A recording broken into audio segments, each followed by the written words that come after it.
Economía Hoy, democratizando la educación financiera.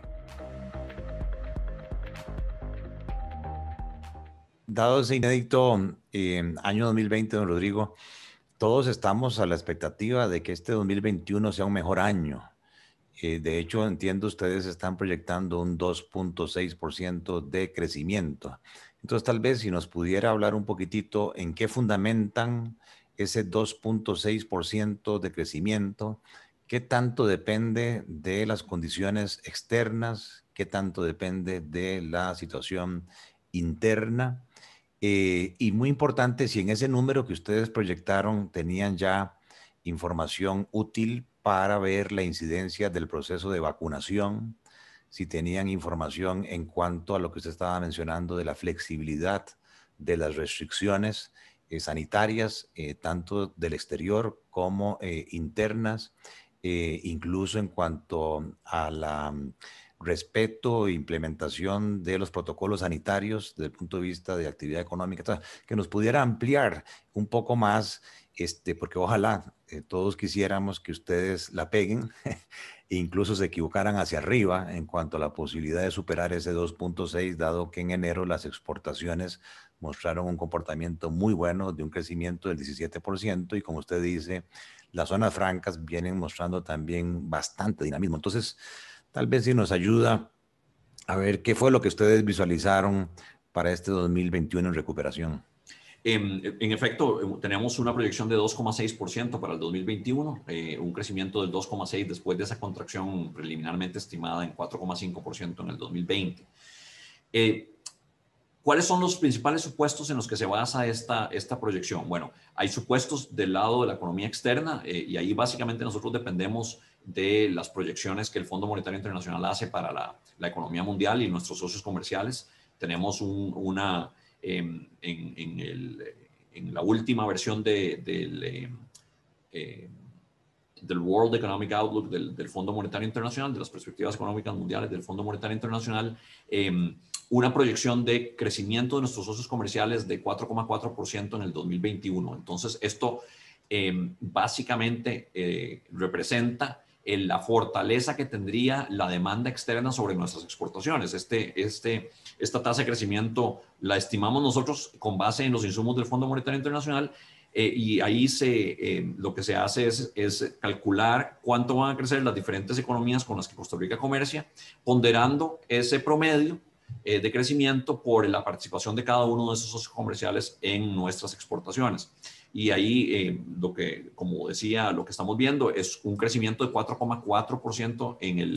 el promedio ponderado de nuestros socios comerciales, que implicaría una demanda vigorosa del exterior por nuestras exportaciones, de materializarse ese supuesto. Entonces, un supuesto importante, decía, es el comportamiento de la economía internacional. Aquí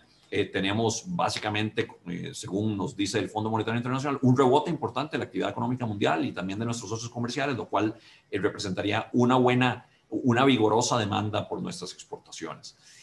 También esas proyecciones de la economía internacional están, por supuesto, basadas en los supuestos que el Fondo Monetario hace. Y entre esos supuestos, el Fondo Monetario incluye el que se sigan dando las aperturas graduales de la economía mundial, es decir, los levantamientos de las restricciones de naturaleza sanitaria y que se combata en forma exitosa la tasa de contagio del COVID en el mundo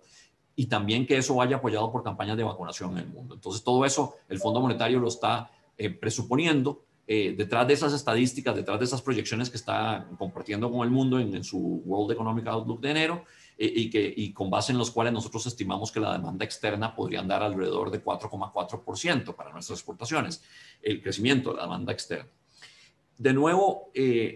al igual que como mencionaba Gerardo, que hay una serie de supuestos sobre la economía internacional, también tenemos una serie de supuestos sobre la economía doméstica y ahí particularmente como lo es para el caso de la economía mundial, para el caso de la economía costarricense va a ser absolutamente fundamental lo que ocurra con la pandemia. esa siempre va a seguir siendo va a seguir siendo un determinante fundamental del comportamiento de la economía nacional y mundial en el tanto no logremos ya controlar finalmente la pandemia con tasas de vacunación exitosas o el declive natural que tienen estos ciclos epidemiológicos. Y ahí, al igual también que para la economía mundial, lo que estamos presuponiendo en nuestras proyecciones, Gerardo, es que en primer lugar el país sigue también la ruta de levantar las restricciones de movilidad y las restricciones sanitarias en general en el año 2021, en promedio en relación con el 2020. Eso no quiere decir que no haya momentos en que las restricciones tengan que reimponerse, pero lo que esperaríamos que en promedio esas restricciones sean menos severas que en el 2020 y eso permitiría un rebote. De hecho, nosotros esperaríamos que realmente las medidas de restricción se vayan levantando hasta agotarse en algún punto del 2021 o quedar prácticamente agotadas, es decir, que ya esté prácticamente reabierta plenamente la economía costarricense, que no haya segmentos que estén cerrados, pero eso a su vez va a depender del éxito que Costa Rica tenga en la contención de la tasa de contagio y fundamentalmente en la campaña de vacunación. En esto, afortunadamente, el país ha arrancado bien, arrancamos temprano en el contexto latinoamericano, y aunque de alguna forma limitados por la disponibilidad de vacunas, hemos logrado ir desplegando las vacunas que nos van llegando, las hemos ido aplicando y nos han ido llegando insumos más fuertemente en las últimas semanas, con lo cual se esperaría una aceleración de esa campaña de vacunación. Ya afortunadamente tenemos un buen porcentaje de nuestros adultos mayores, los mayores de 80 años vacunados, y también un buen porcentaje de los empleados, de los funcionarios de la salud pública que están en la línea de frente, en la línea de batalla contra el COVID. De manera que ahí hemos ya avanzado exitosamente en inocular a dos segmentos particularmente vulnerables de la población nacional. Todo eso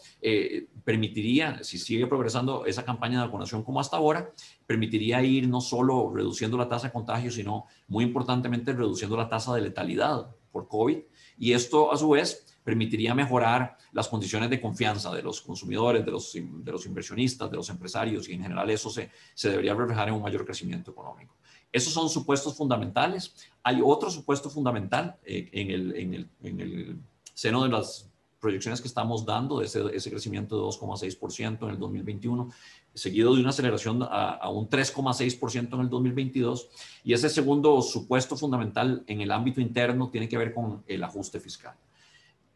Como consecuencia de la pandemia en Costa Rica se vio sus finanzas públicas muy fuertemente afectadas. Aquí ya no solo los segmentos de actividad económica, como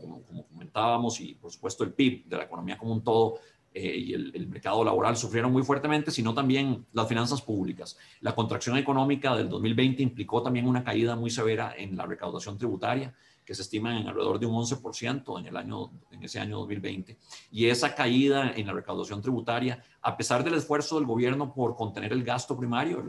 cayó un 5,7% en el año 2020 en términos interanuales. A pesar de eso, llevó a un aumento en el déficit fiscal, es decir, la caída en el gasto primario apenas parcialmente compensó